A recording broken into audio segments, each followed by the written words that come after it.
Pemirsa, apa yang akan dilakukan Presiden bagi mereka yang tidak mau mengembalikan hasil korupsi? Akankah Presiden membentuk satuan tugas? Dan selain itu bagaimana pula dengan proses pengembalian uang yang telah dikorupsi? Dan untuk membahasnya telah bergabung bersama kami mantan penyidik KPK yang juga Ketua IM 57 Institut Lakso Anindito, kemudian pakar hukum pidana Trisakti Abdul Fikar Hajar, dan juga anggota Komisi 3 DPR RI fraksi PKB Hasbiallah Ilyas. Selamat petang semuanya. Kita menuju ke Mas Hasbi dulu, ini anggota Komisi 3 yang memang ini fokusnya soal hukum ya Mas Hasbi ya. Ini yang disampaikan oleh Pak Presiden Prabowo Subianto soal pengembalian uang hasil dari korupsi ini, mekanismenya seperti apa dan sebetulnya apakah memang sudah tercantum di aturan perundang-undangan atau gimana? Jadi begini Pak, ini wacana yang disampaikan oleh Pak Prabowo bukan yang pertama kali disampaikan oleh Pak Prabowo. Coba kita lihat ke belakang misalnya.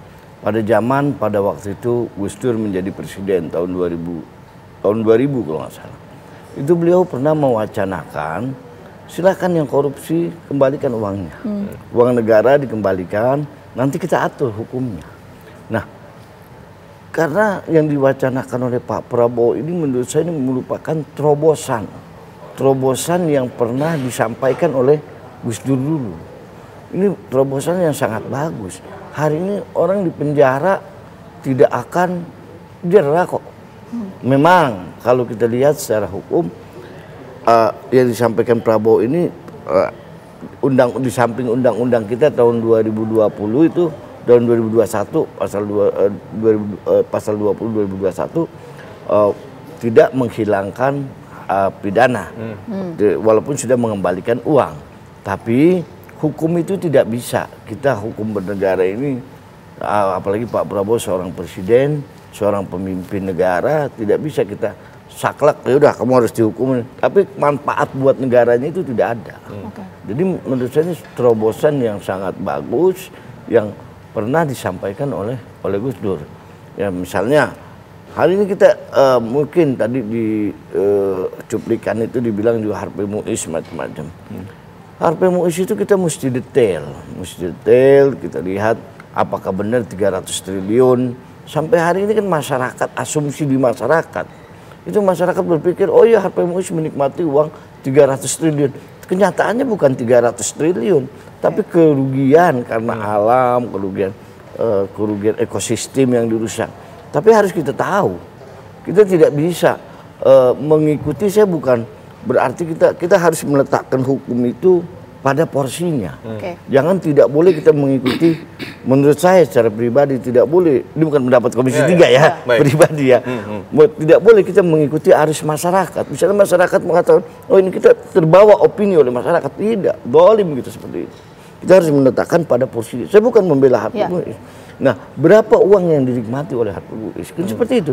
Itu yang harus dikembalikan. Jadi kan kerugian negara itu kan memang harus dihitung betul ya untuk pengembalian itu. Tapi mekanismenya seperti apa Mas Hasbi? Nah memang mekanisme yang disampaikan oleh Prabowo belum ada. Mungkin nanti ke depan, ini baru wacana yang disampaikan oleh Pak Prabowo menandakan bahwa Pak Prabowo ini presiden kita itu benar-benar ingin memberantas korupsi.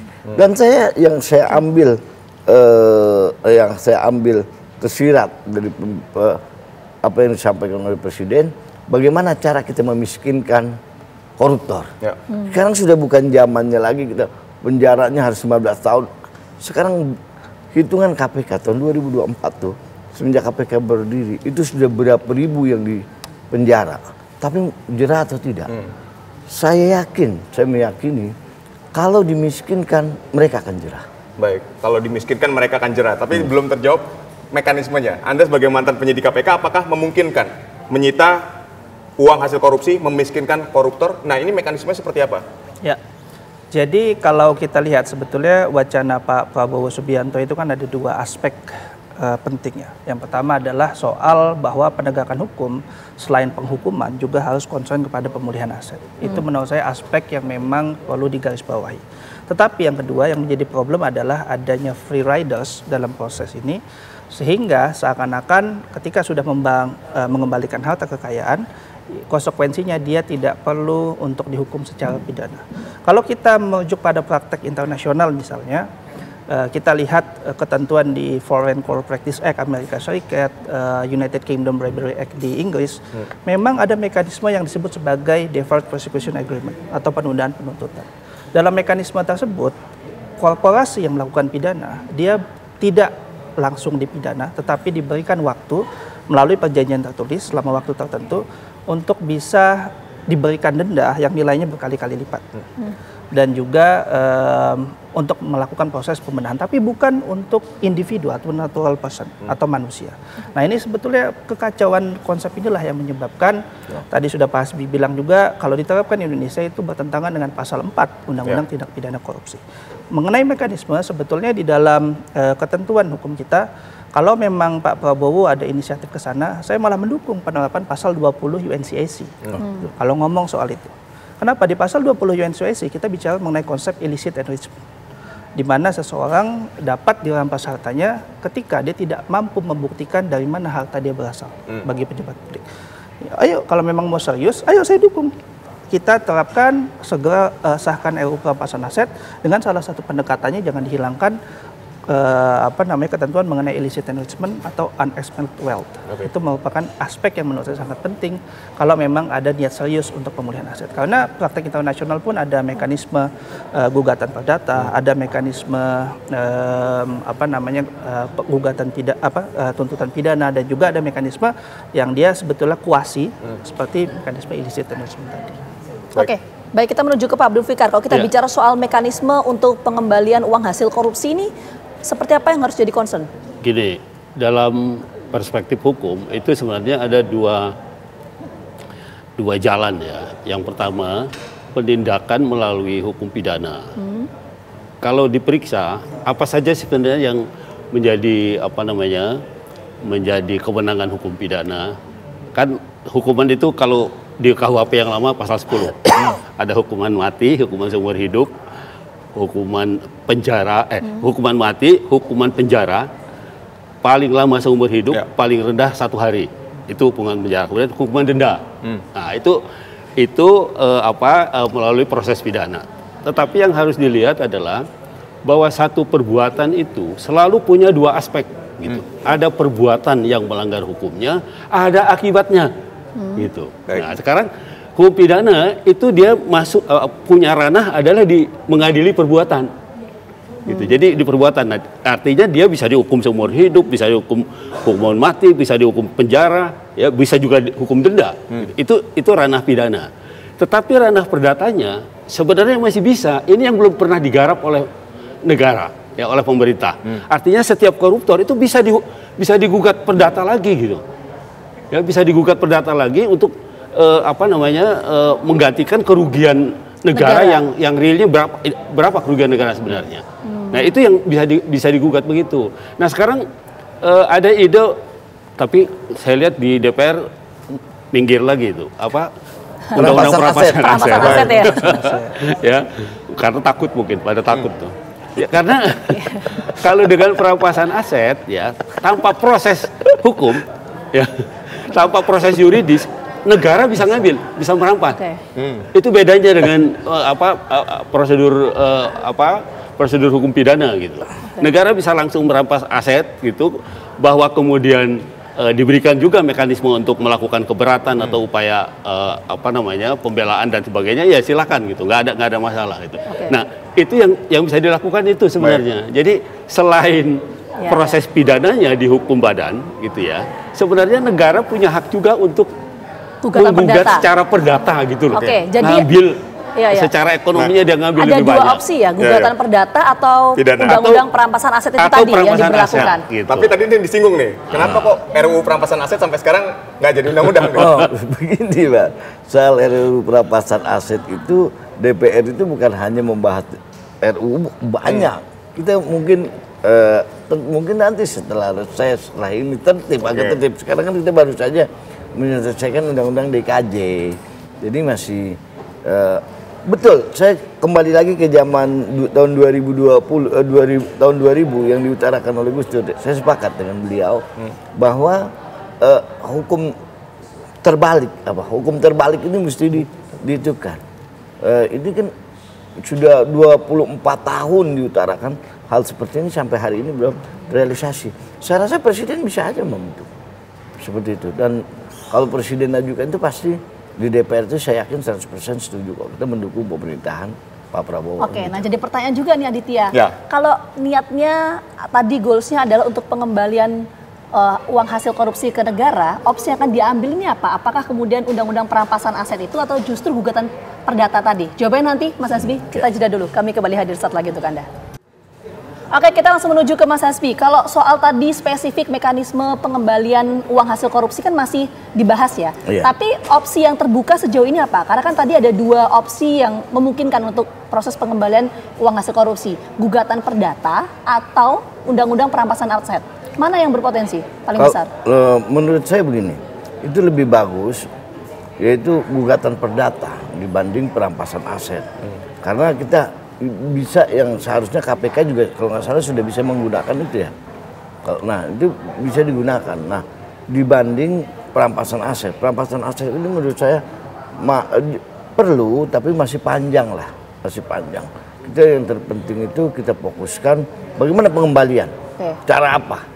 Negara ini harus, terutama KPK, kepolisian, kejaksaan harus konsentrasi untuk pengembalian aset negara yang telah dicuri. Gugatan perdata yang disampaikan oleh Mas Hasbi ini merepresentasikan suara-suara teman-teman di Senayan atau gimana? Ini pribadi saya aja, saya aja. Pribadi saya tidak. Jadi artinya masih dibahas itu ya, masih soal dibahas, teknis itu ya? Baik, saya ingin ke Mas Lakso. Tadi kan Pak Abdul Fikar menyatakan ada di situ gugatan perdata yang bisa digunakan. Apakah gugatan perdata ini pernah digunakan oleh penyidik KPK? Dan menurut Anda, tadi RUU perampasan aset ini kalau menurut saya lebih kuat dibandingkan dengan gugatan perdata. Tapi sampai sekarang kan masih belum dibahas. Nah, Anda menganalisisnya seperti apa? Ya, jadi memang salah satu problem yang menjadi catatan serius ya di dalam konteks apapun di Indonesia ini ya. Kita nggak hanya bicara soal perampasan aset, adalah soal realisasi dan implementasi. Nah, termasuk ketika kita bicara KPK, frankly speaking, KPK pun belum secara optimal menggunakan mekanisme gugatan perdata sebagaimana disebutkan oleh Prof tadi.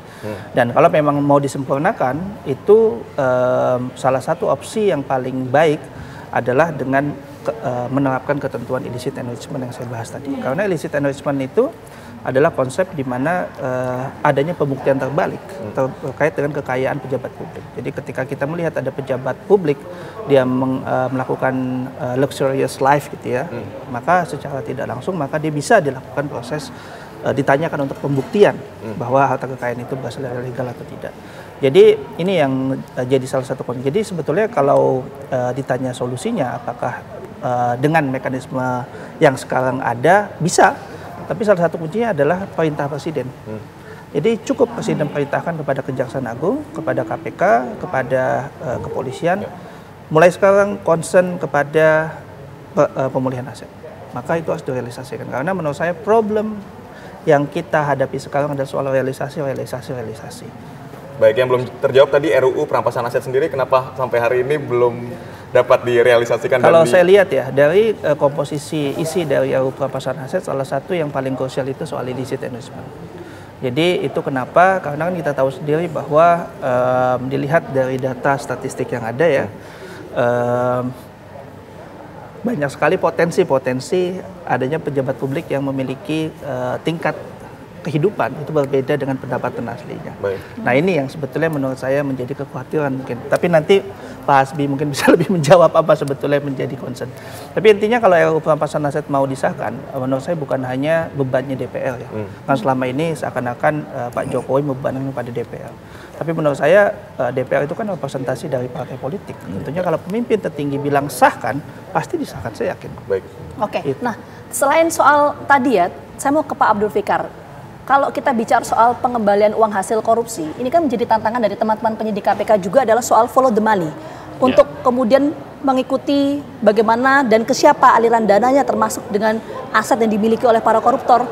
Bagaimana menjawab tantangan ini, Pak Abdul Fikar? Kalau follow the money itu proses gitu. Artinya itu ada pada level penanganan sebelumnya. Karena itu kemudian sekarang lagi ribut juga kan denda damai. Iya kan? Iya. Nah, denda damai itu bisa pada perkara yang belum masuk ke pengadilan. Kejaksaan punya kewenangan dia menangani itu, tapi belum masuk ke pengadilan. Artinya belum ketahuan dia bersalah atau tidak.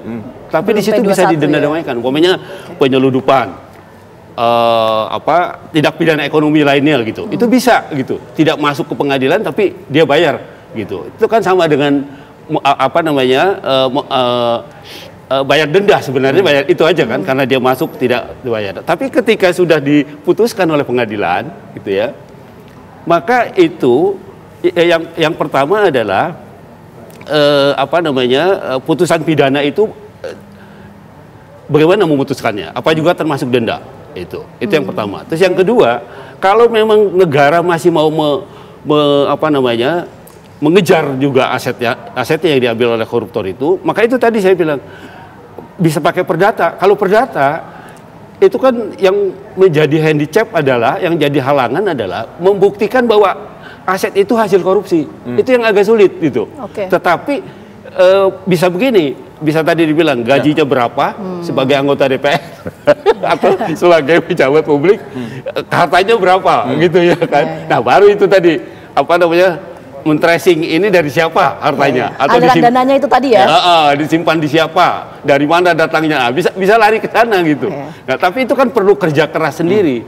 Nah karena itu ide undang-undang perampasan aset itu menurut saya sangat brilian, bagus itu. Kalau sayangnya hilang lagi tuh dari daftar pembahasan di DPR.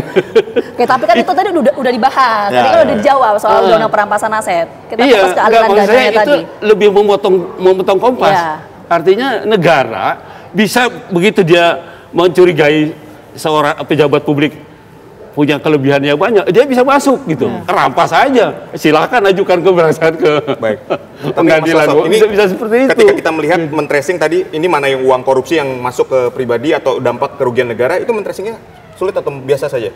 Ya, jadi sebetulnya kalau makanya tadi Prof. Abdul Fikar sempat menyinggung bahwa ini harus dilakukan sebelum proses pengadilan.